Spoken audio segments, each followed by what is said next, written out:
So I remember hearing stories when I was born and my mother was pregnant with me. They had given her a word about me, that I would be a pastor and that I would be a powerful man of God. At that time, my mother didn't believe in God. She wasn't a Christian. In honesty, she was still living her life. She wasn't married to my dad at the time. And when she got that word, she laughed. She thought it was hilarious because of the circumstances of her life. Thought to herself, like, oh, how can a pastor come from me? She never forgot that word. I was born with really violent seizures, and the doctors told my mom that they were gonna send me home because there was nothing they could do. They said if I managed to survive to the age of 5, I'd be a vegetable because of all the brain damage. In a moment of desperation, my mother prayed to God. If he would heal me, then she would give her life to him, and she would give me to him.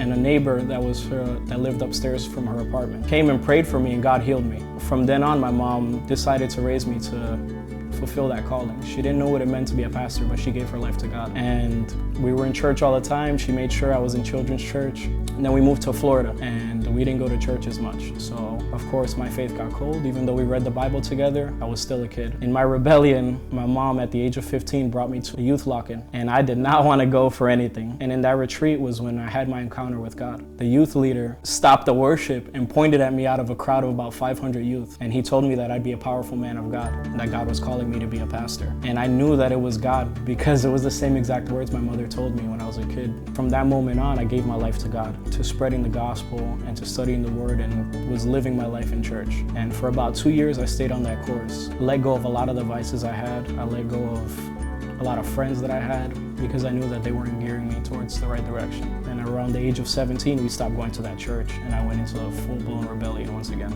I started drinking, I started smoking really hard. I got into smoking a lot of weed, was sleeping around quite a bit, and there was an emptiness in me that I couldn't fill. There was, I don't know how to explain it, it was just a void that was in my life. In that time, I found myself getting married. Even though for a season it felt like everything got better, there was still that hole in me.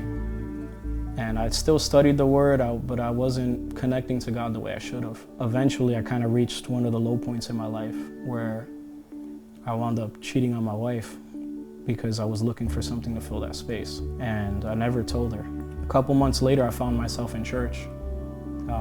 She had actually gone to a house of love, and somebody gave her a word in that house of love that her husband was running from God, and that he was called to be a pastor, and he was a powerful man of God. And that God said it's time to stop running.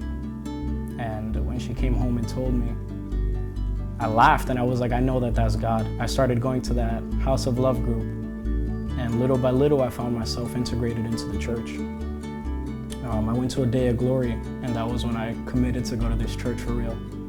God delivered me from alcoholism, from being addicted to weed, from pornography, and in that moment I didn't confess what I had done because I still had to hold on to the lie because I didn't trust that God would take care of me.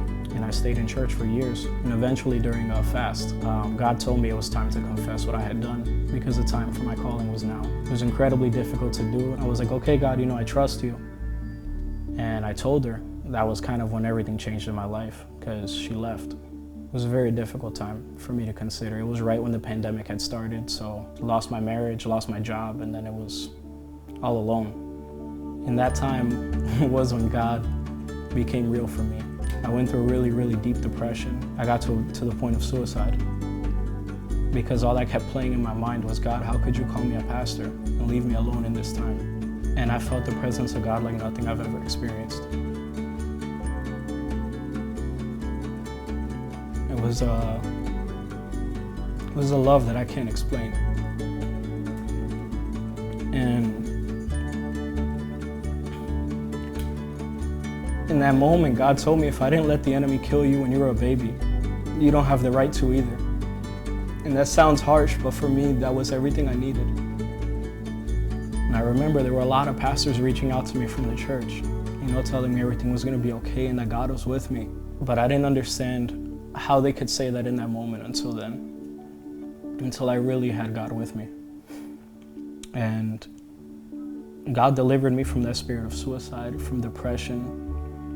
And when I came out of it, God told me, when I restore you, I'm gonna give you a son. I thought that God was gonna restore my marriage, so I held out hope. And the marriage didn't restore, and I was like, okay, God, I don't know what that meant, but I guess I made it up. And about a year later, God introduced me to Paola.